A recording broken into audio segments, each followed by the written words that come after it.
metrics or EF Miller test coverage metrics.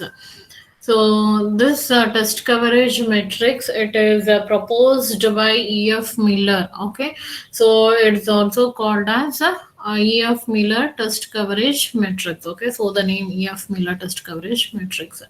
So what are these test coverage metrics? What does it means in the sense? These are nothing but a device, okay, which will be used to measure the extent to which a set of test case covers a program. Okay, so we know that to measure the means we will be conducting the testing process. So how to ensure the testing? So for that we need some measures, some metrics, right? So these are the metrics that we will be using to measure the structural testing. Okay, that is the to measure the white box testing. We will be using these metrics.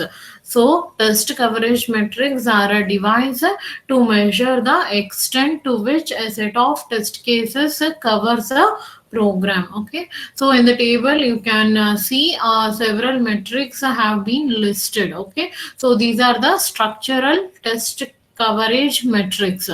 So in the metrics column, you can observe C naught, C1, C1P, C2, CD, CMCC, CIK, C stat, and C infinity. So what does these metrics refers? So what do these metrics refers, or what do they describe? So what does C naught means? So C naught means that it states that every statement in a program has been covered. Okay, C naught, if the C naught metric is used in the sense, so it is about stating that every statement in the program has been covered in the test suite. Okay, so that's what C naught. Then C naught, C1 is every DD path. So DD path in the sense, you know, that decision to decision path. So every decision to decision path in the program has been covered. So it is a predicate outcome. Okay, you know that what is predicate? Predicate in the sense a statement which evaluates to true, either true or false. Okay, so that where the such statements we call it as a predicate. Okay, such predicate outcomes including, okay, including such predicate outcomes, every decision to decision path has been covered. Okay, so that is denoted by C1. So for that we'll use C1 metric. And C1P, C1P in the sense every predicate to each outcome. So it is completely about predicate coverage. Okay, so every predicate to its each outcome will be tested. For that each predicate's outcome we will have a test case. The next thing is C2. C2 is nothing but C1 coverage plus loop coverage. So C2 in the sense this is a metric where we will be having C1 also. What is C1? So it is for DD path coverage. Okay, so we'll be having the DD path coverage plus each and every loop in the program will be covered. Okay, so loop coverage plus C1 coverage, that is DD path coverage, will together is denoted by the C2 metric. And CD, what is the CD in the sense? It is D. You can observe that D is for dependent pair. Okay, so C1 coverage, including the C1 coverage, we will be having the dependent pair of the DD paths. Okay, so every each and every DD dependent pair of the DD paths will be covered in the CD metric. Okay, so dependent paths and all you have learned. Okay, so in the program we have seen, so you will be defining one variable in the at one node, and you will be making use it in the another node. Okay, so there you can, in the commission problem you come across that such situations, so where you will report it as a infeasible. So that is where the dependency exists. Okay, so such dependencies will be covered in the CD metric. And CMCC, it is for multiple condition coverage. Okay, MCC, multiple condition coverage. So several conditions will be there, not only the predicate statement. So rather than that, while and some other conditions cases, such conditions will be there. No, so such conditions, all of these conditions will be covered. So that is about multiple condition coverage. The metric used is CMCC. And CIK, it is for every program path that contains up to k repetitions of a loop. So it is for loop repetitions. Okay, so how many repetitions will be there in the loop? Okay, in the program path. So that each and every loop will be covered, each and every repetitions will be covered. Okay, and they have set a value that usually the k value will be equals to 2. Okay, so this is identified by the metric CIK. And C stat, it is statistically significant fraction of passes. This they have not said anything about this C stat. Okay, C stat and CIK, they have not given any definitions or whatever the programs we have come across. We do not have these scenarios. Okay, CIK and C stat. We know about DD path and predicates. Then loop coverage. Loop coverage we can guess it. Okay, loop coverage, and then dependent pair. So these things we have come across. Multiple condition coverage also. We have discussed about it. But this CIK, C stat, it is not there in your programs what they have given for your syllabus. Okay, fraction of statistically significant fraction of paths. So just you have to remember these metrics. Okay, C stat, this metric is used to cover the test for the statistically significant fraction of paths. And C infinity, it is describing that all possible execution paths will be tested. Okay, so the test coverage will be for all the possible execution paths, that is denoted by C infinity. So this is a metric used to have this all possible execution paths test coverage. And so far we have discussed about the metrics, right? C naught, C1, C1P, C2, CD, CMCC, CIK, C stat, and C infinity. So among these metrics, most of the standard organizations, so they have used a term that is the most quality organizations. Okay, so such organization, they'll expect the C1 metric. So what is C1 metric? That is every decision to decision path should be covered. Okay, so most of the quality organizations, it is the standard organization, they will expect the C1 metrics as the minimum acceptable level. Okay, that too they are expecting the C1 metric as the minimum acceptable level of test coverage. Okay, next thing is coming to C naught. Okay, so apart from this quality organization, so the other metric which the rest of the companies will be using is C naught metric. So this is the widely accepted metric. C naught metrics, it is the widely accepted metrics where you will be having the test suite for each and every statement. Okay, statement coverage metric C naught is, so it is a less adequate. Okay, coming to speaking about this adequacy, it is less adequate, but still it is widely accepted from all the organizations. Okay, apart from this, some of the quality organizations. Okay, quality organization, they will expect this C1 to be the minimum acceptable level for the test coverage. Apart from those organizations, the rest of the companies, they will prefer this C naught. Okay, which is a statement coverage metric. So it is the widely accepted metric. Clear now this thing, test coverage metrics? Yes, ma'am. Next, moving on to the metric-based testing. So, what is this metric-based testing?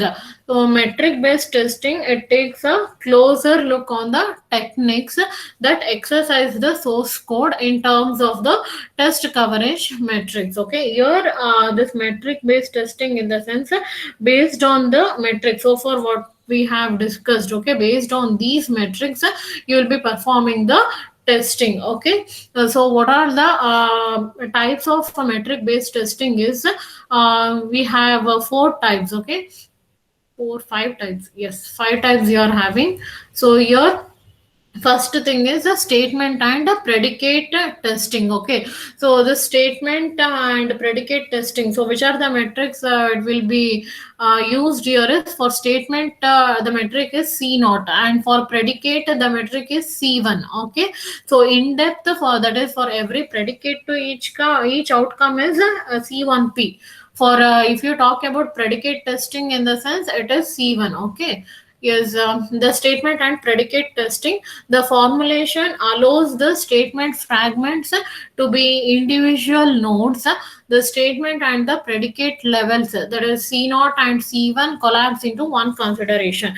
So what they will be doing here is in the statement and predicate testing, in the sense you will be testing the each and every statements and the each and every decision to decision path, that is the predicates. Okay, so the test metric corresponding to this these testing is C naught and C1. So by combining these two, you will be performing the statement and predicate testing. Okay, example they have taken the triangle problem. Okay, in the triangle problem, the nodes 9, 10, 11 and 12, so these are having a complete if then else statements. Okay, if you go through the program, you can observe it. The program 9, 10, 11, 12. So ninth node, I guess it is about testing the whether it is forming a triangle or not. Okay, so if a is less than b plus c, and b is less than c plus a, and c is less than a plus b. Okay, so this is the condition you will have in the ninth node. So you're having a series of if else if then else statements. Okay, so this is where you can have the statement and predicate testing. Okay, if nodes correspond to full statements, then execute just one of the decision alternatives and you can satisfy the statement coverage criteria. Okay, next thing is about the next type is DD path testing. What is DD path? So it is a decision to decision path testing. Okay, so here the metric corresponding to it is the C1 metric only. Okay, so it is about decision to decision path. So the corresponding metric is C1 metric. Okay, for predicate testing also you will be using C1 metric, and for decision to decision path also you will be using C1 metrics. So in-depth predicate outcome testing you will use C1P. Okay, don't get confused. So DD path testing, here when every DD path is traversed, so along with the C1 matrix, so we know that each predicate outcome has been executed. This shows that traversing every edge in the DD path graph. So it's completely about testing the decision to decision path. Okay, so here what they are telling you is that instead of going for each and every DD path testing, decision to decision path testing. Oh, that's right. Okay, okay. That is another type. Okay, DD path testing. So here you will be testing the each and every decision to decision path by traversing along the path. Okay. So here you can have the if then and if then else statements. So these statements it will be evaluating to true and false branches. So which will be covered in the C1P. Okay, C1P is the metric you will be using in the DD path. So in the statement and predicate testing, the metrics you will be using is C0 and C1. Coming to the DD path testing, the metrics you will be using is C1 and C1P. Okay, C1 for decision to decision path traversing. While you are traversing, you will come across with the predicates. So those predicates will be evaluating to true and false. Okay, so two possibilities will be there. Either they will be evaluating to true and true, or it will be evaluating to false. So two branches will be there. So for that each outcomes testing you will be having this C1P. Okay, that is C1P metric will be used in DD path testing. Next is dependent pairs of DD paths. So this is about dependency. Okay, so yeah, they're speaking about the define reference relationship. So the dependency among pairs of the DD paths is the defined reference relationship in which a variable is defined in one DD path and is referenced in another DD path. Okay, in the next line you can see the sentence that the importance of these dependencies is that they are closely related to the problem of infeasible paths. Okay, so this infeasible term you have come across this commission problem. In the commission problem program, so in the define use testing, so at the last column, last table, and in that the infeasible column, feasible column. Okay, so in that column we wrote a no. Okay, wherever it is not applicable, so we were writing it as a no for the feasibility. Okay, so here where the dependency exists, okay, that is dependent pairs will be there. So in the sense you will be defining the variable at one decision one decision to decision path, and you will be referencing it in the another DD path. Okay, so this is related to the problem of the infeasible path. So there you will be performing this dependent pairs of DD path testing. Okay, next is multiple condition coverage. So what is multiple condition coverage? So yeah, they're speaking about the compound conditions. So consider the compound conditions in the DD paths. So if you go through the triangle program graph, you will be having these nodes B and H, DD graph. Okay, triangle DD graph. You will be having this B and H nodes. So here you can observe the compound conditions. In the previous session, I have explained you what is compound conditions means. Compound conditions in the sense if you have more than one conditions. Okay, so like I have to take another slide now, another PPT. So I have made it a second another PPT. So in the compound conditions, you are having that. Okay, you will be joining the two conditions by using and. Okay, so that is we call it as a compound conditions. If you have more than one conditions, so it is called as compound conditions. So you'll be so such conditions we call it as the multiple conditions. Okay, so the test coverage we will speak about the multiple condition coverage.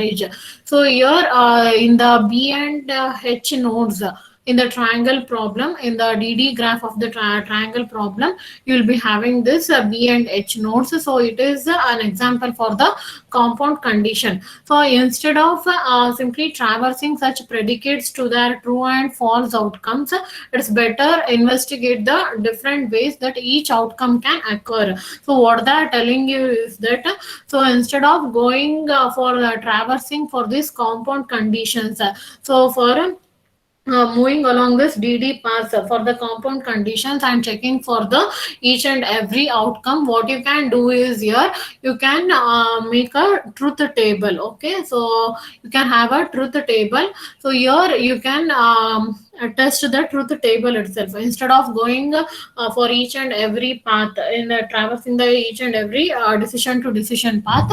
You can have this truth table and you can ensure the test coverage. Okay, so that's what they're speaking about.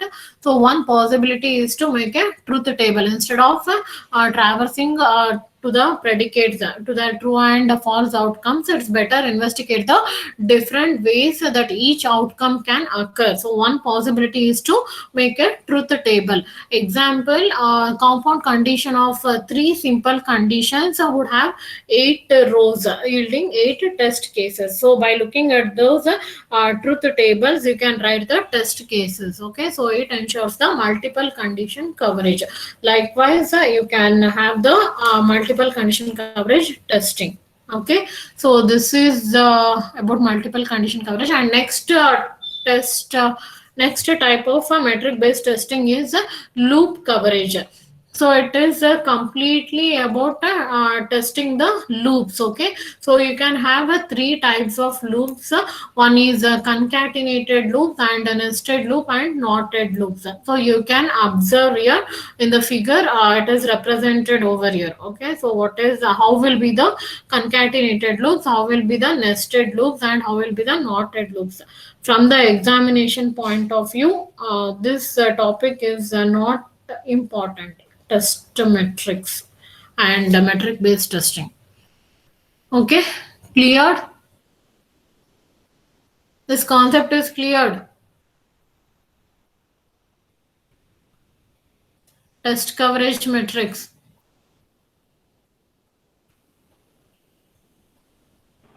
Shall I move to the next? Okay. Next topic is about test coverage analyzers. So, what is test coverage analyzers?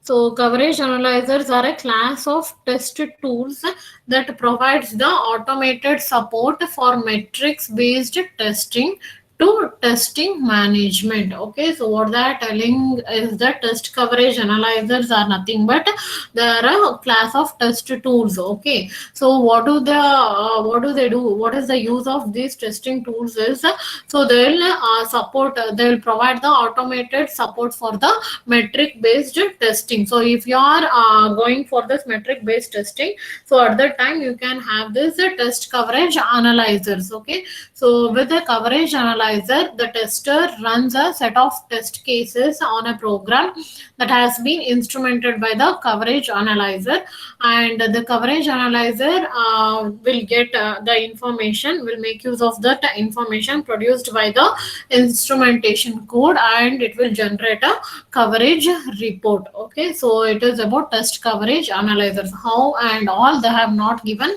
any explanation. Okay, so just they have said what is test coverage analyzers and what do it do. Okay, one thing is it is a set of it is a class of test tools. So its job is to provide the automated support for the metrics based testing, so in order to testing management. And the next thing is the test engineer, he will run the test cases on a program, for a program what you have written. So he will run those test cases which has been instrumented by the coverage analyzer. The coverage analyzer will make use of this information which has been provided in the instrumentation code, and it generate a coverage report. Okay, so only this much they have explained in the textbook. So it is about test coverage analyzers. Clear, right? Yes, ma'am. Okay. Next, yesterday I have left this, right? So I didn't tell you. While path edge traversal, so you know that how you will be numbering this one, two, and all. So when you have this path edge traversal, you will be getting these values. Okay, so this one which are encircled. Okay, so what do these refer? So it is nothing but the bold entries made here shows the edges appear in exactly one path. So here you can observe that 2 and 3 have been there in the sense, so whatever the encircled numbers are there, so these numbers, these encircled numbers, they shows you that these edges appears exactly in a one path. Okay, there is no repetitions of these edges. Okay, so that is the significant of these encircled nodes, and the paths corresponding to these nodes, that is P2, P3, P4, and P5. So these P2, P3, P4, P5 paths are the independent paths. Okay, so this is the observation we have made on the MCAP's basis path testing. Okay, so these are the independent paths P2, P3, P4, P5. Clear? So that's about today. We discussed about test coverage metrics and we discussed about metric based testing and test coverage analyzers and data flow testing. Okay, so in the data flow testing you have to remember, today we discussed about define use testing. Okay, so the another type of data flow testing is a slice based testing, so that we'll discuss in the Wednesday you don't have class, right? Thursday. We'll discuss in the Thursday session. Slice based testing. That is the one concept left over in this first chapter. Okay. So in the data flow testing, we learned that by looking into the program, we have to make numbering for each and every statement, and then we have to create a program graph. And by looking into the program graph, we have to rename the nodes and the sequences as a single node. That is DD path naming. And by looking into that, we have to create a DD path graph, and then we have to identify the define usage nodes. So define usage nodes are nothing but the nodes where you have defined the variables and where you have used that defined variables. Okay, that is about usage nodes. Then whether those definitions are clear or not, okay, that you have to identify. Okay, you have to make an entry as yes or no, whether the definition is clear or not. Okay, so for that you have to take two things. One is the beginning node and the ending node. Okay, so with reference to that, the definition is clear or not, you have to write. Next, we discussed about DU passes. So the definition usage nodes have been identified. So now you have to identify the DU paths. Okay, so the DU paths is nothing but so you have to make a note of the define usage nodes where it is defined and where it has been used. So between that, what are the nodes it will be traversing? That is the path. Okay, so 13th and 14th, it is I have explained you. Okay, so 13th node is the defined node and 14th is used. So in between no path is there, no nodes is there. So no need to write anything in between this. And in the second path, 13th is the defined node and 16th you have used it. So in between you will come across the these nodes 14th and 15th. So this is the path. So likewise you have to write the define usage paths. Okay. Next, that's it, right? We discussed these concepts. Fine. So any doubts? So in the next class, we'll discuss about slice-based testing and these observations on the McCabe's basis path method. Okay. So it's about the flipping the nodes. I'll explain it now. Only time is there, right? Okay. Is observations on the McCabe's basis path method. So here you need not to crack your head regarding all these things. Okay. So just go through these statements and at last I'll tell you what does this table mean. Okay. So McCabe's example that the path ABC, BC, BCG. So it is a linear combination here. I have got this. Mm. This path, okay, ABC, BCG. Okay, so this you have obtained by computing this computation 2p2 minus p1. Okay, it's a linear combination. Yes, it's they're telling that according to McCabe's observation, so it is an unsatisfactory path. Okay, so why? What is the reason for this? In the sense, first thing is what is the T? So what does the 2p2 part means? So in this 2 times of p2 minus p1 is there, no? In that, what does this 2 times of p2 means? Is it like executing this path p2 twice? Okay, that is one observation. He has asked the question. Okay, means what we are studying the observations from his perspective, what he observed on the basis path testing. Okay, next is speaking about this minus p1. So why it is represented as a minus p1? Why you are computing this and you are obtaining this path? So what does this mean? Minus P1, does it mean that we have to traverse backward along this path? So that's what execute path P1 backward. Okay, so these are the observations he has made. To understand these problems, take the DD path graph of the triangle program in the figure 9.4. So what we discussed, DD path graph. So you take a reference for this triangle program. You take a reference of the triangle program to observe these problems. Okay, to understand these problems, you can't have this 2 times path traversing of P2 and you can't have a back traversal of path P1. Okay, so with respect to this, what is telling is that you take the inputs for the sides ABC as 3 4 5. Okay, the first baseline path that corresponds to a scaling triangle. So if you take this 3 4 5, okay, ABC sides, so the outcome will be a scaling triangle. Okay, so this test case will traverse the path P1. So you will have this, if you take this inputs 3, 4, 5 for the ABC, then the path you will be traversing is path P1. Okay, so what is the path P1? So this is ABCG. You will traverse along this path. Okay, according to that program of the triangle problem, you will traverse along this path.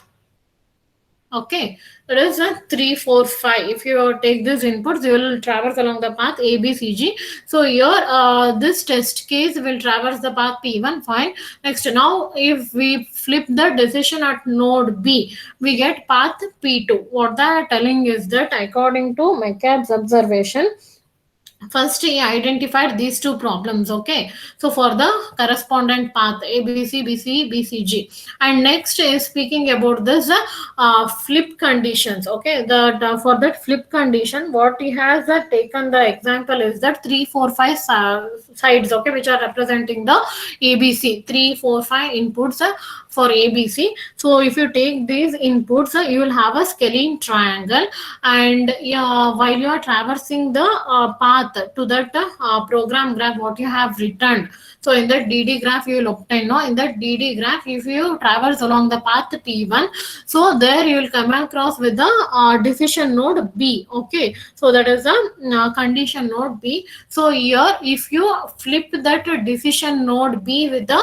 another node, okay, the B and C you are having, right? I will show that. Yes. See, this is the decision node B. Okay, so which is the ninth node. As I said, you ninth node, it is checking for the triangle condition, whether it is framing a triangle or not. Okay, so there you will come across with the two scenarios C and D. Okay, which are represented by the nodes 10 and 11. For that C and D correspondent nodes you have written in the DD graph.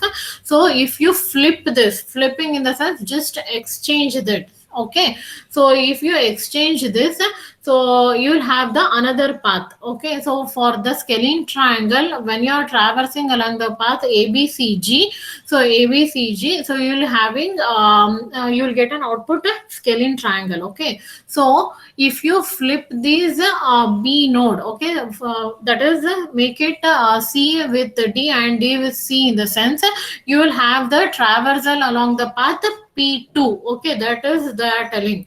If you flip the B node, you will have a traverse along the path P3. Sorry, P2. Okay, so flip the decision at the node F. So when you have the flipping at the node B, so apart from so instead of going for the path P1, you will have a path P2. Then again, the one more decision node you will get here is F node. Okay, so there also you will just flip the condition. Okay, so at that time, instead of having the traversal along the path P3, you will have a traverse along the path P1. Okay, so just is telling that by flipping this condition, you will get the different test cases, okay, where you will come across with the infeasible paths. Okay, this is for writing the test cases. So why he flipped these conditions, in the sense why he flipped these nodes, in the sense to get the infeasible path. Okay, for that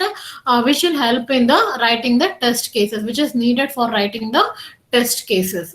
So if you, this is the path P1. If you go, if you take that 3 4 5 as the inputs, the original traversal will be along the path P1, which will give you an scalene triangle as the output.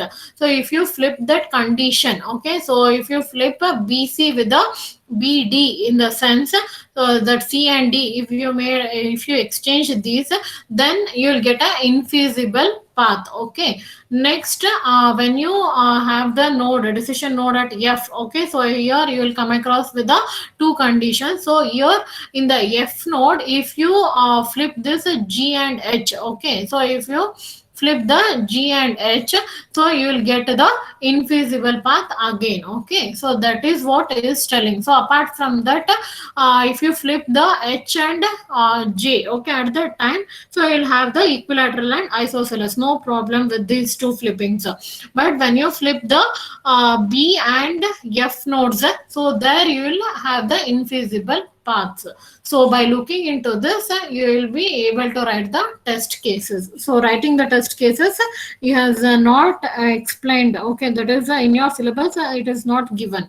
So only these things. So observations on the MCAPs. Here you have to remember two concepts. One is telling with the pass what you have obtained by performing the computation 2 times of P2 minus P1. So here you will come across with the problems, okay, along this path. And second observation is that about flipping the nodes. Okay, for that he has taken the example with the inputs 3 4 5, which represents the three sides of a triangle.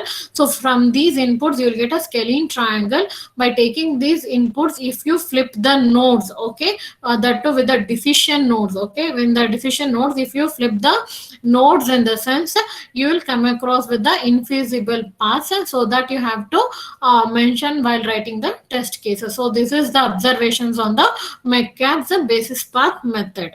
Okay, you no need to crack your head, just you write these points. If they ask in exam they won't ask about the observation, they'll ask about only the McCabe's basis path testing. Okay, where you will be writing this step 1 control graph, you will be drawing, and then you will be writing the complexity identification, complexity calculation. Okay, the formula you will be using, and then you will be identifying the paths from the source to sink.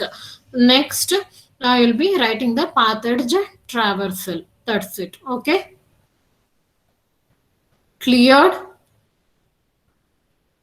No need to crack your head regarding this observations. No need to buy at this paths and all. Okay.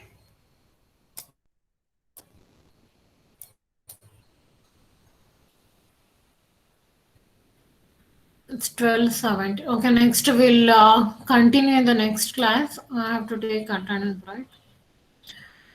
So guys, I will be posting this PPT in the Google Classroom. You can understand. So it is like bit confusing module. Okay, the whole third module, it's like confusing. It's easy only, but you have to be thorough. Okay, for that you have to practice.